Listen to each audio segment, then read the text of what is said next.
দিনটা ছিল সরস্বতী পুজোর দিন, কিন্তু ভিডিও আমি এডিট করতে ভুলে গেছি বলতে প্রচণ্ড পরিমাণে আলসি ঢুকেছে শরীরে, যার জন্য আমি ভিডিওটা এডিট করতেও ভুলে গেছি। এডিট করিও নি, আজ করবো কাল করবো করে তো 2-3 মাস কেটে গেল।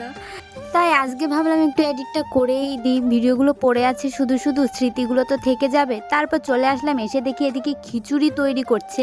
আর খিচুড়ি রান্না করার জন্য সব সবজি টবজি কাটাকাটি হয়ে গেছে, আর এখানে রান্না হবে। আর আমরা এখন অঞ্জলি দিতে যাব। তো আমাদের এখানে মন্দির করেছিল, আর এখানেই আমরা অঞ্জলি দেব। গিয়ে তো দেখি ঠাকুরমশাই চলে এসছে, আর সবাই বসেও পড়েছে অঞ্জলি দেবে বলে। তারপর আমরা গিয়ে একটু মায়ের দর্শন নিলাম, তারপর আমি আর দিদি বসে পড়লাম।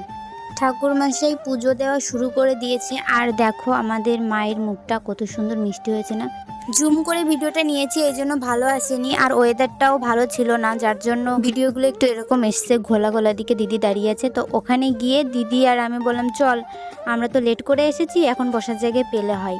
ওইদিকে বসতে হবে, কিন্তু আমরা ওইদিকে বসবো না। আমি আর দিদি এইদিকে বসে পড়েছি জায়গা বার করে। তো আমরা বসে একটু দেখছিলাম চারিদিকে, আর একটু সবার ভিডিও নিচ্ছিলাম। এসে দেখি ঠাকুরমশাই পুজো শুরু করে দিয়েছে, কিন্তু আমরা ওখানে বসার পর কত টাইম যে বসে থাকতে হয়েছিল। তো ওর মধ্যে আর ভালো লাগছিল, বসে বসে ভিডিওই করছিলাম। আর সবাই গল্প করছিল, মাও চলে আসলো একটু পরে। তারপর আমরা কিছুক্ষণ বসেছিলাম। ওইদিকে দেখো দাদা আঙুল দেখাচ্ছে, কিন্তু ওই যে বললাম ওয়েদার ভালো না, যার জন্য ক্যামেরায় ভালো উঠছে না। এইদিকে হলে একটু ভালো হচ্ছে, ওইদিকে যেহেতু রোদ্দুর একটু হালকা হালকা পড়েছিল তাই ভালো লাগছিল না। এদিকে ফার্স্টেই পুজোর যজ্ঞ হয়ে গেছিল, যার জন্য আমরা আগে ফোঁটা নিয়ে তারপর অঞ্জলি দিলাম। তোমার কি বক্তব্য একটু বলো, বল। জোরে জোরে বল। দাদার বক্তব্য ছিল ওর একটা গার্লফ্রেন্ড দরকার, কিন্তু ওর বলতে নাকি লজ্জা করছিল। যাই হোক, তারপর আমরা অঞ্জলি দিয়ে প্রসাদ নিচ্ছিলাম।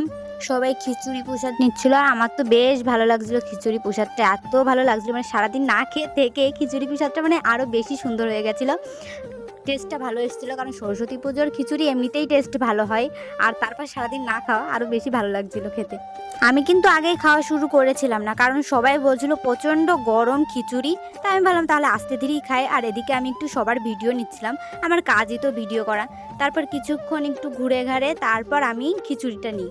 আর নিয়ে আমি আর দিদি দেখো দাঁড়িয়ে পড়েছি খাওয়ার জন্য, কারণ আমি সারাদিন না খেয়েছিলাম, একটু খাবো খাবোই লাগছিল, গরম বলে সহ্য হচ্ছিল না। তারপর কিছুক্ষণ পর আমিও নিয়ে নিলাম, ফু দিতে দিতে দিতে দিতে তারপর খেয়েছি, তাও জিভ পুড়ে গেছিলো। তারপর আমি আবার বান্ধবী কল করছিল, কারণ আমি একটু ঘুরতে যাব, মানে ঘুরতে যাব বলতে আমাদের এখানেই মেলা হয় সেখানে যাব। তাই ওরা বারবার কল করছিল। আমি বললাম ঠিক আছে, তাহলে তাড়াতাড়ি খেয়ে দে, আমি আবার একটু ফ্রেশ হয়ে তারপর যাব। তারপর ভিডিওটা এই পর্যন্তই, পরের ব্লগ আসছে, বাই।